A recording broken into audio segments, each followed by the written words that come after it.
அன்பார்ந்த பெரியோர்களே, தாய்மார்களே, அன்புக்குரிய சகோதர சகோதரிகளே,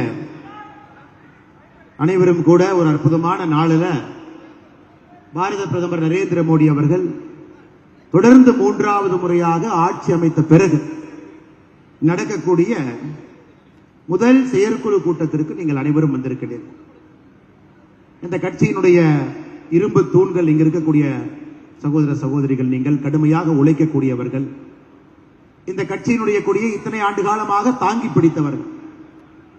ஒரு வலிமையான பாரதம், வளமான தமிழகம் நம்முடைய காலகட்டத்திலே உருவாக்கிய தீர வேண்டும் என்கின்ற வைராகியத்தில் பாரதிய ஜனதா கட்சியினுடைய பெருமை மிகுந்த தொண்டர்களாக இருந்து ஒரு தேர்தலும் உயிரை கொடுத்து பாடுபட்டு ஒரு தேர்தலும் முன்னேற்றத்தை பார்த்து 2024 பாராளுமன்ற தேர்தலுக்கு பிறகு நாம் அனைவரும் இங்கே அமர்ந்திருக்கின்றோம். முதலில் உங்கள் அனைவரையும் இந்த செயற்குழு கூட்டத்திற்கு வருக வருகின்ற மனமாற வரவேற்பதிலே நான் மகிழ்ச்சி அடைகின்றேன், பெருமை அடைகின்றேன். இந்த கூட்டத்திற்கு ஒரு அற்புதமான மனிதர், ஒரு களப்பணியாளர், மத்திய பிரதேசத்தினுடைய அடையாளமாக இருந்து இன்று இந்தியாவினுடைய அடையாளமாக மாறிக்கொண்டிருக்கக்கூடிய ஒரு எளிமையின் உருவமாக சித்தாந்த கோட்பாடுகளை ஊறி திளைத்து வளர்ந்த அருமை ஐயா சிவராஜ் சிங் சௌஹான்ஜி அவர்கள் இந்த அற்புதமான கூட்டத்திற்கு தலைமை விருந்தினராக வந்திருக்கின்றார். அந்த எளிமையான மனிதனுடைய உழைப்பை இந்தியா பார்த்துக் கொண்டிருக்கிறது. தொடர்ச்சியாக மத்திய பிரதேசத்தை பொறுத்தவரை 5 ஆண்டுகள் ஆட்சியில் இருந்தால் திரும்ப வருவது கஷ்டம் என்பதை எல்லாம் உடைத்து தொடர்ச்சியாக மத்திய பிரதேசம் என்றால் அது பாரதிய ஜனதா கட்சி என்கின்ற ஒரு அடையாளத்தை கொடுத்தவர். பாராளுமன்ற தேர்தலாக இருந்தாலும் கூட முழுவதுமாக அங்கு இருக்கக்கூடிய பாராளுமன்ற உறுப்பினர்கள் பாரதிய ஜனதா கட்சியை சேர்ந்தவர்களாக இருப்பார்கள் என்பது தொடர்ந்து 3 முறை காண்பித்துக் கொண்டிருக்கின்றார். இந்தியாவினுடைய மிக முக்கிய பொறுப்பாக இருக்கக்கூடிய விவசாயத்துறை, விவசாயிகள் நலன், அதனுடைய அமைச்சராக பொறுப்பேற்று அவருடைய முதல் வரவே தமிழகத்திற்கு நம்முடைய கட்சியின் நிகழ்வாக இருக்கிறது. மற்றற்ற மகிழ்ச்சி நமக்கு இது அளிக்கிறது. அதனால் உங்கள் சார்பாக நம்முடைய ஐயா திரு சிவராஜ் சிங் சௌஹான்ஜி அவர்களை இந்த நிகழ்ச்சிக்கு வருக வருக என்று வரவேற்பதிலே நான் பெருமை அடைகின்றேன்.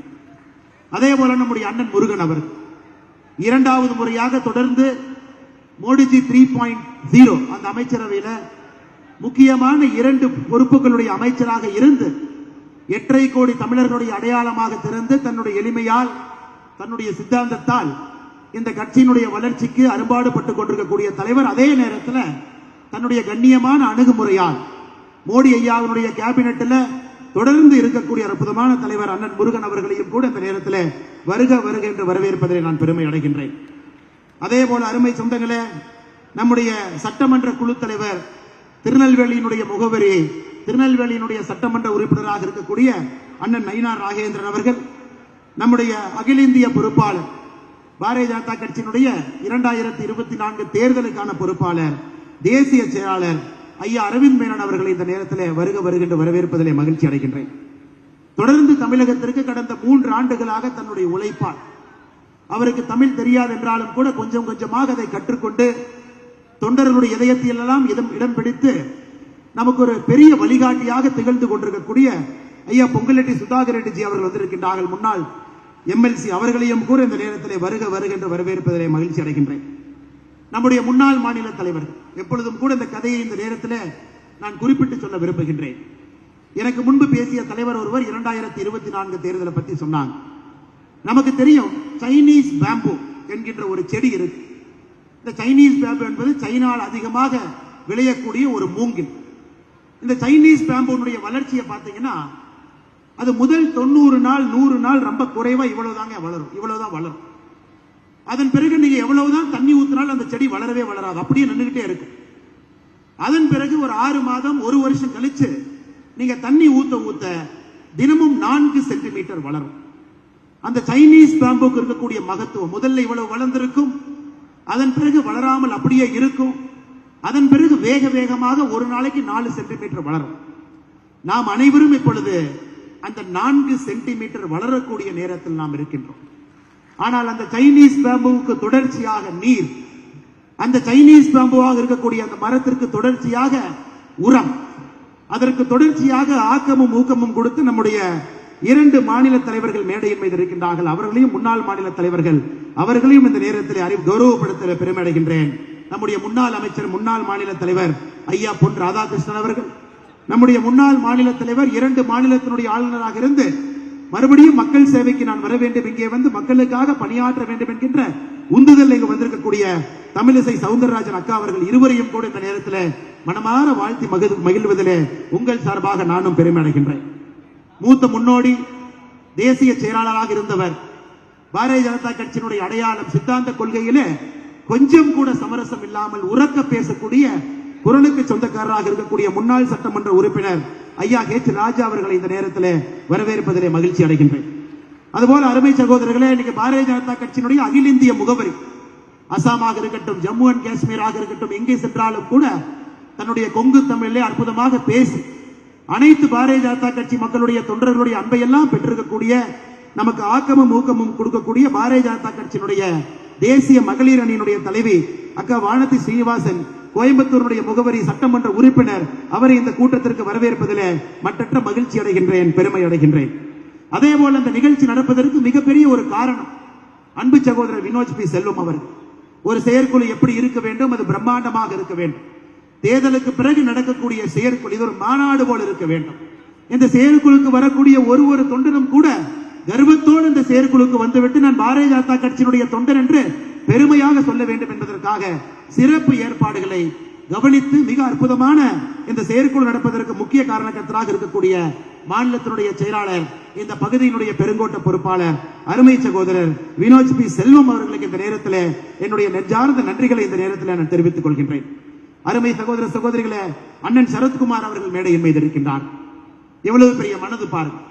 ஒரு சூப்பர் ஸ்டார், தென்னிந்தியாவில் அவருக்கென்று தனியாக ஒரு ரசிகர் பட்டால், இதற்கு முன்பு பாராளுமன்ற உறுப்பினராக, சட்டமன்ற உறுப்பினராக பல நேரத்தில் பணியாற்றி இருக்கக்கூடிய மனிதன். அவரிடம் நாம் தேர்தல் பேச்சுவார்த்தைக்காக அண்ணன் முருகன் அவர்கள் தலைமையிலான குழு தேர்தல் பேச்சுவார்த்தையில் இருந்த பொழுது ஒரே ஒரு வார்த்தையை மட்டும் சொன்னார். எனக்கு 70 வயதாகிறது, தமிழக அரசியலை உன்னிப்பாக பார்த்திருக்கின்றேன். தமிழக அரசியல்ல ஒரு மாற்றம் வர வேண்டிய தருணம் இது.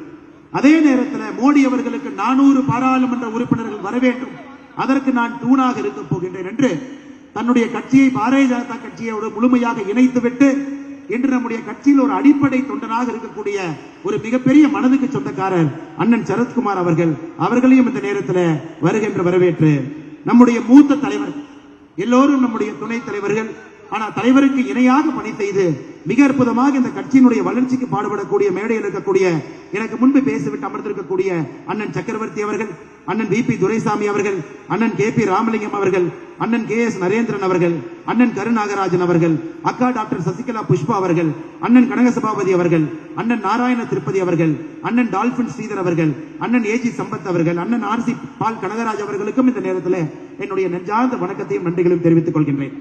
அருமை சகோதர சகோதரிகளே, கடுமையான களப்பணி, அதற்கு மாநிலத்தினுடைய பொதுச் செயலாளர்கள் ஒரு தேனியை போல, எறும்பை போல எப்பொழுதும் கூட முழு நேரமும் பணி செய்ய வேண்டிய பொறுப்பில் இருக்கக்கூடிய மாநிலத்தினுடைய பொதுச் செயலாளர்கள் மேடையின் மீது அமர்ந்திருக்கின்றார். ஆற்றல் மிகுந்த நம்முடைய கருப்பு முருகானந்தன் அண்ணன் அவர்கள், புரொஃபசர் ராம ஸ்ரீனிவாசன் அவர்கள், தன்னுடைய பேச்சுக்கு இணையாக யாரும் இல்லை என்று பேசக்கூடியவர் அண்ணன் ஏ.பி. முருகானந்தம் அவர்கள், அண்ணன் பொன் பாலகணபதி அவர்கள், அக்கா கார்த்தியனி அவர்கள், இவர்களுக்கும் இந்த நேரத்தில் என்னுடைய நெஞ்சார்ந்த நன்றிகளை தெரிவித்துக் கொள்கின்றேன்.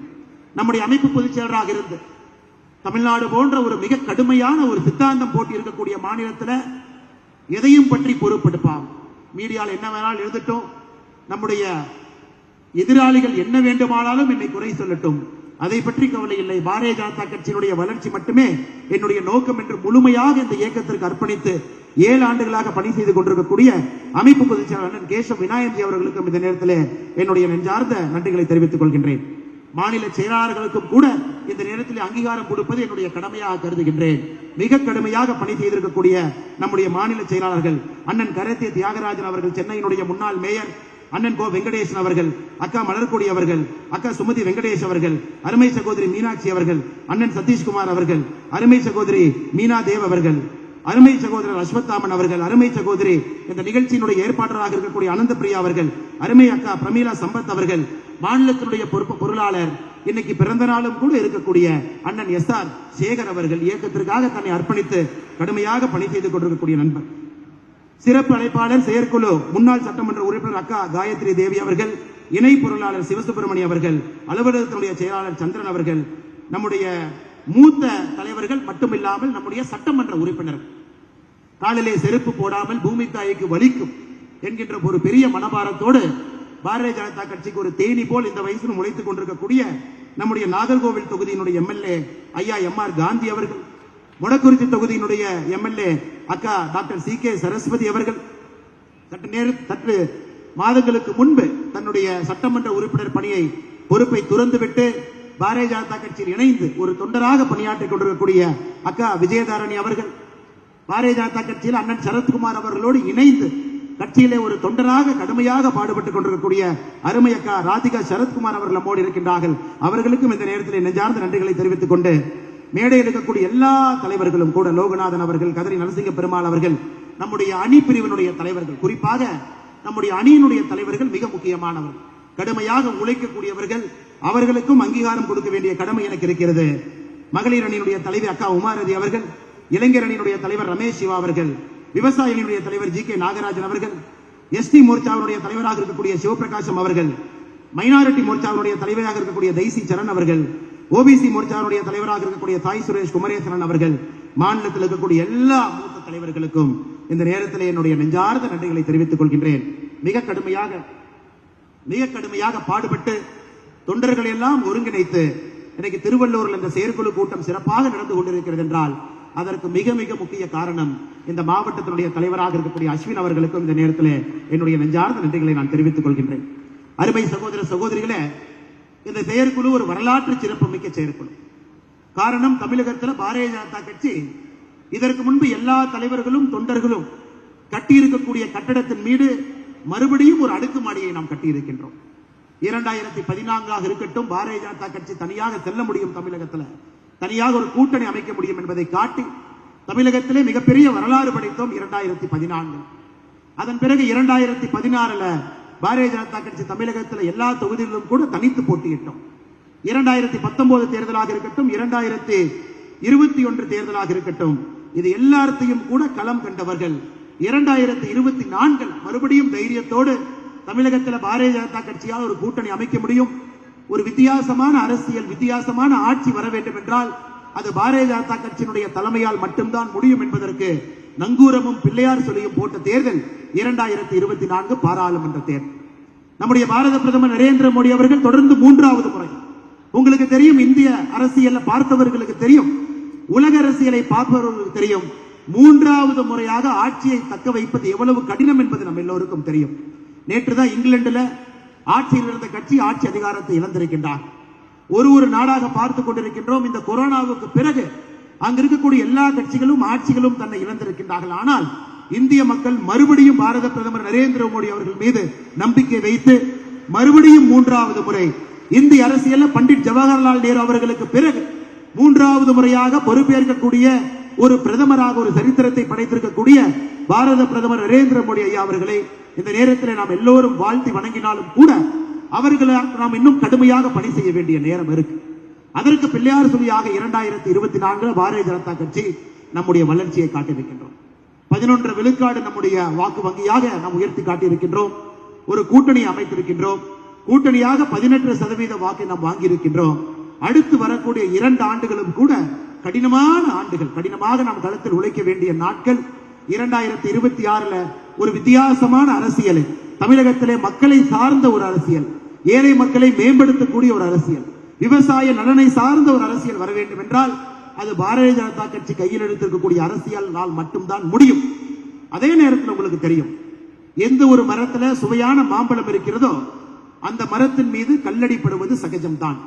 எப்போதும் இல்லாத அளவுக்கு பாரதிய ஜனதா கட்சியினுடைய தொண்டர்கள் தமிழகத்தில் அரசால் துன்புறுத்தப்பட்டுக் கொண்டிருக்கின்றார்கள். எப்பொழுதும் இல்லாத அளவுக்கு சரித்திரத்தில் தமிழகத்தில் எந்த ஒரு கட்சிக்கும் இந்த அளவுக்கு அரசனுடைய ஆதிக்கத்தை யாரும் செலுத்தியது போல் நாம் பார்த்தது கிடையாது. இன்னைக்கு பாரதிய ஜனதா கட்சியினுடைய தொண்டர்களுக்கு தினமும் கூட ஏதோ ஒரு மாவட்டத்தில் ஏதோ ஒரு இடத்துல நம்முடைய தொண்டர்கள் கைது செய்யப்பட்டுக் கொண்டிருக்கின்றார். ஆர்ப்பாட்டம் செய்ய வேண்டும் என்று ஜனநாயக உரிமையில வீதிக்கு வந்தால் நீங்க கைது செய்யப்படுறீங்க. பெண்களாக இருந்தாலும் கூட இரவு 11 மணி வரை உங்களை அடைத்து வைத்திருக்கின்றார். எங்கே பாரதிய ஜனதா கட்சியினுடைய ஒரு தொண்டன் தன்னை குரலை உயர்த்தினாலும் கூட ஏதோ ஒரு விஷயத்தில் உங்கள் மீது வழக்கு போட்டு தினமும் கூட சிறைக்கு 4 பேர் சென்று கொண்டிருக்கின்றார்கள். சிறையில் இருந்து 4 பேர் வெளியே வந்து கொண்டிருக்கின்றார்கள். எனக்கு தமிழகத்தில் இருக்கக்கூடிய சிறைச்சாலைகள் எல்லாம் கூட பாரதிய ஜனதா கட்சியினுடைய தொண்டர்கள் செல்லக்கூடிய கூடாரங்களாக மாறி இருக்கிறது. சமீபத்தில் ஒரு தொண்டன் சொன்னது போல, அண்ணா கட்சி வளர்ச்சி வரும் பொழுது இதெல்லாம் சகஜம், என்னை சிறைச்சாலைக்கு அனுப்பினாலும் கூட அங்கே சென்று 10 உறுப்பினரை சேர்த்து விட்டு நான் வெளியே வந்து விடுவேன் என்கின்ற ஒரு தீர்க்கமான ஒரு நம்பிக்கையோடு இன்று பாரதிய ஜனதா கட்சியினுடைய தொண்டர்களும் தலைவர்களும் எல்லோரும் சேர்ந்து பயணித்துக் கொண்டிருக்கின்றோம். அடுத்த 2 ஆண்டுகள் மிக கடுமையான 2 ஆண்டுகள். காரணம், தமிழகத்தினுடைய அரசியல் களம் மாறிக்கொண்டிருக்கிறது. திராவிட முன்னேற்ற கழகத்தினுடைய ஆட்சியை பற்றி ஒரே வரியில் சொல்ல வேண்டும் என்றால், ஒரு பித்து பிடித்த குரங்கு மரத்தின் மீது அமர்ந்திருக்கிறது. அந்த பித்து பிடித்த குரங்கை ஒரு தேள் கொட்டி இருக்கிறது. தேளால் கொட்டப்பட்டு பித்து பிடித்த குரங்கு அதன் பிறகு ஒரு படி கல்லை குடிக்கிறது. யோசிச்சு பாருங்க, பித்து பிடித்த குரங்கு தேளால் கொட்டப்பட்டு கல்லை குடித்து விட்டு வீதிக்கு வந்தால் அந்த குரங்கு எப்படி இருக்குமோ அதுதான் இன்று திராவிட முன்னேற்ற கழகத்தினுடைய ஆட்சி. பித்து பிடித்த குரங்கு தேளால் கொட்டப்பட்டு கல்லை குடித்து விட்டு ஆட்சி எப்படி நடக்குமோ தமிழகத்திலே திராவிட முன்னேற்ற கழகத்தினுடைய ஆட்சி அப்படி நடந்து கொண்டிருக்கிறது. எங்கு வேண்டுமானாலும் பாருங்கள், எங்கே பார்த்தாலும் கூட கொலை கொள்ளை என்பது சகஜமாகிவிட்டது. It is normalised. தமிழக அரசியலை பொறுத்தவரை கொலை கொள்ளை என்பது இட்ஸ் a நார்மலைஸ்ட் பிஹேவியர். நேற்று ஒரு அகில இந்திய கட்சி, ஒரு தேசிய கட்சியினுடைய மாநில தலைவராக இருக்கக்கூடிய ஒருவர் அவருடைய வீட்டு வாசல்ல சாயங்காலம் கூலிப்படை வந்து வெட்டி கொன்று விட்டு சென்றிருக்கின்றார்கள். நேற்று சாயங்காலம் 4 நாட்களுக்கு முன்பு பாரதிய ஜனதா கட்சியினுடைய மகளிர் அணியினுடைய பொதுச் செயலாளர் நதியா அவருடைய கணவர் ஸ்ரீனிவாசன் அவர்களே இதே போல பொதுவெளியிலே இதே போல ஒரு மர்ம கும்பல் வந்து அவரையும் வெட்டி இன்று மருத்துவமனையிலே உயிருக்கு போராடி கொண்டிருக்கின்றார். இதை சொல்ல வேண்டும் என்றால் தமிழகத்தில் எல்லா இடத்திலும் கூட ஒரு சாதாரண மனிதனுடைய உயிருக்கு உத்தரவாதம் இல்லை என்பது போல் திராவிட முன்னேற்ற கழகத்தினுடைய அரசு இன்று செயல்பட்டுக் கொண்டிருக்கிறது. தமிழகத்தில் இதுபோல் ஒரு வன்முறை நிறைந்த ஒரு மாநிலமாக எப்பொழுதும் பார்த்ததில்லை. கடந்த 3 ஆண்டுகளாக திமுகவினுடைய அரசு பிடியில அது நடந்து கொண்டிருக்கிறது. அருமை சகோதர சகோதரிகளை, இது ஒரு பக்கம். இன்னொரு பக்கம் கள்ளச்சாராயம் என்பது ஆறு போல் ஓடிக்கொண்டிருக்கிறது. நேற்று முன்தினம் திருவண்ணை நல்லூர்ல ஒருவர் கள்ளச்சாராயத்தால் இறந்தார். அதற்கு முன்பு திருப்பூர், கோயம்புத்தூர், உடுமலைப்பேட்டையில 5 பேர் கள்ளச்சாராயத்தை குடித்து கோயம்புத்தூர் வேறு மருத்துவமனையில அனுமதிக்கப்பட்டிருந்தார்கள். அதற்கு முன்பு கள்ளக்குறிச்சியில 65 பேர் கள்ளச்சாராயத்தை அருந்து இதுவரை உயிரிழந்திருக்கின்றார்கள். 23 பேர் முழுவதுமாக தன்னுடைய கண் பார்வை இழந்திருக்கின்றார்கள். போன ஆண்டு 2023 மரக்காணம், செங்கல்பட்டு, விழுப்புரம் பகுதியில் 22 பேர் கள்ளச்சாராயத்தை அருந்தி உயிரிழந்திருக்கின்றார்கள். இதையெல்லாம் நீங்க நல்லா யோசித்து பார்க்கணும். எப்போதும் இல்லாத அளவுக்கு தமிழகத்தில் கள்ளச்சாராயம் என்று ஆறாக ஓடிக்கொண்டிருக்கிறது. கேட்பதற்கு கூட நாதி இல்லை, அதை யாரும் கேட்பதற்கு கூட தைரியம் இல்லை. ஏன்னா போலீஸ் ஸ்டேஷனுக்கு இன்ஃபர்மேஷன் கொடுத்தீங்கன்னா இன்ஃபர்மேஷன் கொடுத்தவங்களை கூலிப்படை வெட்டும் அளவுக்கு தமிழகத்தில் சட்டம் ஒழுங்கு சந்தி சிரித்துக் கொண்டிருக்கிறது. கேட்பதற்கு சாமானிய மனிதன் பயப்படுகின்றான். அரசு எதிர்த்து கேட்பதற்கு சாமானிய மனிதனுடைய துணிவு குறைந்து கொண்டிருக்கிறது. சாமானிய மனிதன் அரசை எதிர்த்து கேள்வி கேட்டால் சாமானிய மனிதனுக்கு கிடைக்கக்கூடிய பரிசு கைதாக மட்டும் இருக்கிறது, அல்லது அவர்கள் செய்யக்கூடிய எந்த வேலையிலும் கூட கை வைக்கின்றார்கள். அதனால்தான் இந்த நேரத்தில் பாரதிய ஜனதா கட்சியினுடைய குரல் இன்னும் கம்பீரமாக, இன்னும் வலிமையாக சாமானிய மனிதர்களுக்காக நாம் பேச வேண்டிய காலம். காரணம், சாமானிய மனிதனுடைய குரல் விலையை திராவிட முன்னேற்ற கழகத்தினுடைய அரசு நசுக்கி வைத்திருக்கும் பொழுது சாமானிய மனிதனுடைய குரலால் அடுத்த 2 ஆண்டுகள் திமுக என்கின்ற தீய சக்தி ஆட்சியிலிருந்து தூக்கி எறியும் வரை பாரதிய ஜனதா கட்சியினுடைய தொண்டனுடைய குரல் ஒரு சாமானிய மனிதனுடைய குரலாக இருக்க வேண்டும். அருமை சகோதர சகோதரிகளே, அதை நீங்கள் செம்மையாக, திறமையாக, சிறம்பட நீங்கள் செய்தாலும் கூட உங்களுக்கு நடக்கக்கூடிய இன்னல்கள் எங்களுக்கு தெரியும். உங்களுக்கு நடக்கக்கூடிய கொடுமைகள் எங்களுக்கு தெரியும். நீங்கள் நடத்தக்கூடிய ஒரு பிசினஸாக இருந்தாலும் கூட அரசு அதனை கை வைக்கின்றார்கள். உங்கள் மீது பொய்யாக பத்திரிகையில் எழுதுகின்றார்கள், அதையும் பார்த்துக் கொண்டிருக்கின்றோம். ஆனால் அந்த கரையை நோக்கி நாம் செல்ல வேண்டும் என்றால் இதையெல்லாம் பொறுத்துதான் ஆக வேண்டும். இதை தாண்டினால் மட்டும்தான் தமிழக மக்களுக்கு நல்ல ஒரு வாழ்க்கையை நம்மால் கட்டியமைக்க முடியும் என்கின்ற ஒரே காரணத்திற்காக இதையெல்லாம் பல்லை கடித்துக் கொண்டு நீங்கள் பொறுத்துக் கொண்டு ஒரு தொண்டனாக இங்கு இருக்கக்கூடிய எல்லா நம்முடைய ஊழியர்களும் கூட நீங்கள் செய்யக்கூடிய பணியை இன்னும் கடுமையாக, இன்னும் வலிமையாக நீங்கள் செய்து தமிழக மக்களுக்கு 2026 ஒரு வித்தியாசமான ஆட்சி, ஏழை மக்களை முன்னிலைப்படுத்தக்கூடிய ஆட்சி, விவசாய நலனை மையப்படுத்தக்கூடிய ஆட்சியை நீங்க செய்ய வேண்டிய கடமை உங்களுக்கு இருக்கிறது. அருமை சொந்தங்களே, அருமை சகோதர சகோதரிகள், அது மட்டுமல்ல, இன்னைக்கு இன்னொரு பக்கம் திரும்பி பார்த்தீங்கன்னா ஆட்சி யார் நடத்துவது என்கின்ற கேள்விக்குறி நம்ம எல்லாருக்கும் இருக்கு. முதலமைச்சர் இருக்காரா, முதலமைச்சரால் ஒரு கூட்டத்தில் பேச முடியுதா? முதலமைச்சருடைய திறன், ஒரு முதலமைச்சருக்கு எவ்வளவு திறன் இருக்க வேண்டுமோ அவ்வளவு திறன் முதலமைச்சருக்கு இருக்கா? முதலமைச்சருடைய டெசிஷன் மேக்கிங் எபிலிட்டி காம்ப்ரமைஸ்டா இருக்கா? இதையெல்லாம் தமிழக மக்கள் கேள்வி கேட்க வேண்டிய நேரம் இப்ப வந்திருக்கு. ஒரு முதலமைச்சர் என்பவர் ஏகப்பட்ட முடிவுகளை எடுக்கக்கூடிய சொந்தக்காரர். ஐயா சிவராஜ் சிங் சௌகான் அவர்கள் நீங்க பாருங்க, ஒரு சின்ன பையனை போய் துள்ளி கொடுத்து விளையாண்டு கொண்டிருக்கின்றார். மேடையில் ஏறுறதை நீங்க பார்த்தீங்க. அவருடைய உடல் வலிமையை பாருங்க, என்ன மன வலிமையை பாருங்க. ஒரு முதலமைச்சருக்கு முடிவெடுக்கக்கூடிய திறன் எப்பொழுதும் இருக்கும். இன்னைக்கு தமிழகத்தில் சாதாரண மக்கள் கேட்பது, நம்முடைய முதலமைச்சருக்கு முடிவு எடுக்கக்கூடிய திறன் இருக்கா? Is his decision making process compromised? Is he healthy? அவரால் தமிழகத்தை வழிநடத்த முடியுமா என்கின்ற கேள்வி இன்னைக்கு பட்டி தொட்டி இல்லை, எல்லோரும் கேட்க ஆரம்பித்து விட்டார்கள். ஆனால் திராவிட முன்னேற்ற கழகம் அதை பற்றி பதில் சொல்வதற்கு தயாராக இல்லை. இன்னைக்கு முதன்மை செயலாளர்களாக யார் இருக்கின்றார்களோ, இரவு நேரத்திலே கோப்புகளை எடுத்துக்கொண்டு முதலமைச்சருடைய மருமகனை ஈசிஆர் இல்லத்திலே சென்று சந்திக்கின்றார். அந்த கோப்பை எல்லாம் ஆராய்ந்து பரிசீலித்து என்ன செய்ய வேண்டும் என்கின்ற நடவடிக்கை எல்லாம் முதலமைச்சர் அலுவலகத்திற்கு வெளியே மக்களால் தேர்ந்தெடுக்கப்படாத ஒரு கும்பல் அந்த கோப்புகளுக்கு எல்லாம் டைரக்ஷன் கொடுக்கிறாங்க. இந்த கோப்புகள் என்ன செய்யணும், இதை என்ன செய்ய வேண்டும் என்று. அதனால்தான் நம்முடைய முதலமைச்சர் அவர்கள் ஒரு பொம்மை முதலமைச்சராக அமர்ந்துவிட்டு பொம்மை முதலமைச்சராக எழுந்து சென்று விடுகின்றார். அதனால்தான் அவருக்கு காவல்துறையின் மீது கட்டுப்பாடு இல்லை.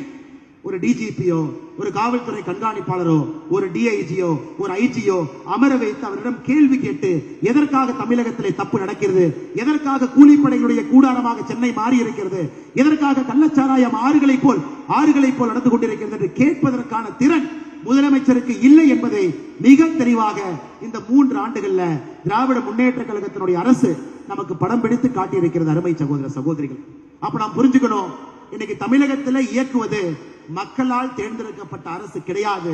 முதலமைச்சர் அலுவலகத்திற்கு வெளியே மக்களால் தேர்ந்தெடுக்கப்படாத ஆதிக்க சக்தி இன்னைக்கு தமிழகத்தினுடைய அரசாங்கத்தை வழிநடத்துவது என்பது தமிழகத்தினுடைய ஒரு குடிமகனுக்கும் கூட தெரியும். ஏதோ ஒரு ஆதிக்க சக்தி தமிழகத்து அரசாங்கத்தை நடத்தி கொண்டிருக்கிறது. அதனுடைய விளைவு மக்கள் இறந்து கொண்டிருக்கின்றார்கள். அதனுடைய விளைவு மக்கள் கொலை செய்யப்பட்டுக் கொண்டிருக்கின்றார்கள். அதனுடைய விளைவு ஆரம்ப கல்வி மோசமாக இருக்கிறது. அதனுடைய விளைவு தமிழகத்தினுடைய பொருளாதாரம் சீரழிந்து கொண்டிருக்கிறது. அதனுடைய விளைவு தமிழகத்தினுடைய வளர்ச்சி குன்றி போக ஆரம்பித்திருக்கிறது. இதையெல்லாம் உன்னிப்பாக பார்க்கும் பொழுது எதற்காக பாரதிய ஜனதா கட்சி தலைமையிலான அரசு 2026 ஆட்சிக்கு வர வேண்டிய கட்டாயம் எதற்காக இருக்கிறது என்பதும் கூட நமக்கு தெரிகிறது. அருமை சகோதர சகோதரி, இன்னைக்கு இந்த செயற்குழு கூட்டத்தில் முக்கியமான பல தீர்மானங்களை நம்முடைய தலைவர்கள் பேச இருக்கின்றார்கள். தலைவர்கள் முன்மொழிவார்கள், தலைவர்கள் வழிமொழிவார்கள். இங்க இருக்கக்கூடிய செயற்குழுவினுடைய எல்லா உறுப்பினர்களும் கூட உங்களுக்கு பேசுவதற்கு ஒரு வாய்ப்பு, உங்களுடைய என்ன ஓட்டங்கள், பிரதிபலிப்பு, களத்திலே மக்கள் என்ன நினைக்கின்றார்கள், மக்களுடைய குரலாக, மக்களுடைய எண்ணமாக இந்த செயற்குழு உறுப்பினர்கள் நீங்கள் எல்லோரும் இங்கே வந்திருக்கின்றீர்கள்.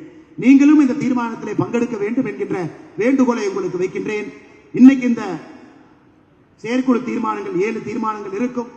7 தலைவர்கள் முன்மொழிவார்கள், 7 தலைவர்கள் வழிமொழிவார்கள். அதிலே நீங்கள் ஆக்கப்பூர்வமான ஒரு விதத்திலே நீங்கள் பங்கெடுக்க வேண்டும். அந்த தீர்மானங்களையும் கூட தமிழக மக்களுக்கு செவனே எடுத்துச் செல்ல வேண்டும் என்று இருக்கக்கூடிய பத்திரிகை நண்பர்களுக்கும் இந்த நேரத்திலே நான் வேண்டுகோள் விடுக்கின்றேன். அருமை சகோதர சகோதரிகளே, நான் ஏற்கனவே சொன்னது போல நம்முடைய கட்சி இவ்வளவு தூரம் வந்திருக்கிறது. மேடையிலிருந்து பார்ப்பதற்கு பிரம்மாண்டமாக அமர்ந்திருக்கின்றோம். 3300க்கு மேல செயற்குழு உறுப்பினர்கள் இந்த அரங்கத்துக்குள் அமர்ந்திருக்கிறேன்.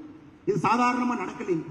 ஒரு ஊர்ல ஒருத்தர், ஜனசங்க காலத்தில் ஒருத்தர், அந்த ஊர்ல அவங்களை அவமானப்படுத்தப்பட்டாலும் கூட தனியாக இருந்து கட்சிக்காக 30-40 ஆண்டுகள் போராடி அந்த ஒருவர் 2 பேர்த்த சேர்த்து, 2 பேர் 5 பேர்த்த சேர்த்து, 5 பேர் 10 பேர்த்த சேர்த்து இன்னைக்கு ஒரு ஆலமரமாக பாரதிய ஜனதா கட்சி தமிழகத்தில் வளர்ந்து நிற்கின்றோம். அதற்கு காரணமான சிலர் இன்று நம்மோடு இல்லை என்பது எனக்கு ஒரு பெரிய வருத்தம். ஒரு செயற்குழுவும் கூட நம்மோடு இருந்தவர்கள், இத்தனை காலம் கட்சிக்காக உழைத்தவர்கள், நமக்காக பாடுபட்டவர்கள், அவர்கள் எல்லாம் நம்மை விட்டுவிட்டு இறைவனடி சேர்ந்திருக்கின்றார்கள். அவர்களையும் கூட இந்த செயற்குழுல அவர்களுடைய ஞாபகத்தை உங்கள் முன்னால் பகிர்ந்து அவர்களுடைய ஆன்மா சாந்தி அடைய, அவர்களுடைய ஆன்மா எப்பொழுதும் கூட ஆண்டவனுடைய நிழலில் இளைப்பாற வேண்டும் என்று இந்த செயற்குழு அவர்களுடைய பெயரையெல்லாம் உங்கள் முன்னால் சொல்லுகின்றேன். நான் படித்து முடித்த பிறகு நீங்கள் என்றோடும் ஒரு நிமிடம் எழுந்து நின்று அவர்களுக்கு மௌன அஞ்சலி செலுத்தி அவருடைய ஆன்மா சாந்தி அடைய வேண்டும் என்று நீங்கள் பிரார்த்தனை செய்ய வேண்டும் என்றும் வேண்டுகின்றேன். முதல்ல கள்ளக்குறிச்சி மாவட்டத்தில் கள்ளச்சாராயத்தால் உயிரிழந்த குடும்பங்கள், ஒரு குடும்பமும் யாரோ ஒரு தலைவனை இழந்திருக்கிறது. கன்னியாகுமரி மாவட்டத்தினுடைய நம்முடைய முதல் சட்டமன்ற உறுப்பினராக இருந்து தன்னுடைய சொத்தை எல்லாம் கொடுத்துவிட்டு தனி ஒரு மனிதனாக வசித்து வந்த ஐயா வேலாயுதம் அவர்கள், தூத்துக்குடி வடக்கு மாவட்டம் சிறுபான்மையினுடைய மாவட்ட தலைவர் ஜெபக்குமார் அவர்கள், மதுரை நகர் தரவுத்தள மேம்பான்மை பிரிவு மாவட்ட துணைத் தலைவர் பன்னீர்செல்வம் அவர்கள், மதுரை மேற்கு மாவட்டம் முன்னாள் மாவட்ட தலைவர் திரு ஆர் பிச்சை தேவர் அவர்கள், மதுரை மேற்கு மாவட்டம் கிளை தலைவர் திரு கருப்பு அவர்கள், திண்டுக்கல் கிழக்கு மாவட்டம் மண்டல் தலைவர் திரு முத்துவேல் அவர்கள், திண்டுக்கல் மேற்கு முன்னாள் மாவட்ட துணைத் தலைவர் சுந்தரராஜன் அவர்கள், தேனி மாவட்டம் பஞ்சாயத்து கவுன்சிலர் சந்திரமூர்த்தி அவர்கள்,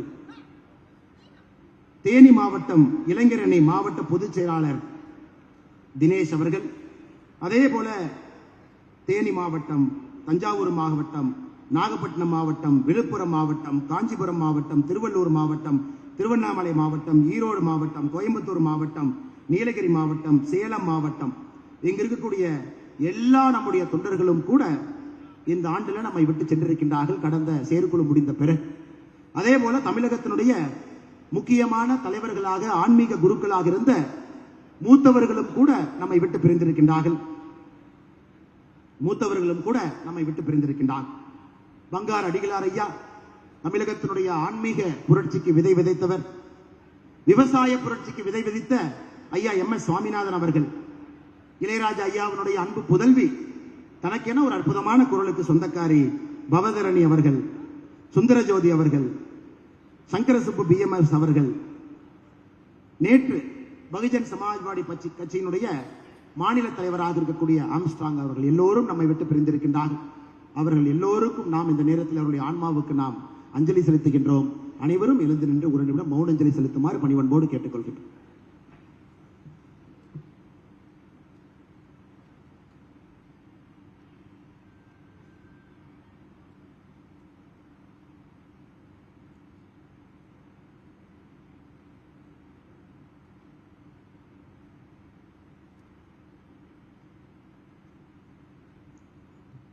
ஓம் சாந்தி சாந்தி சாந்தி.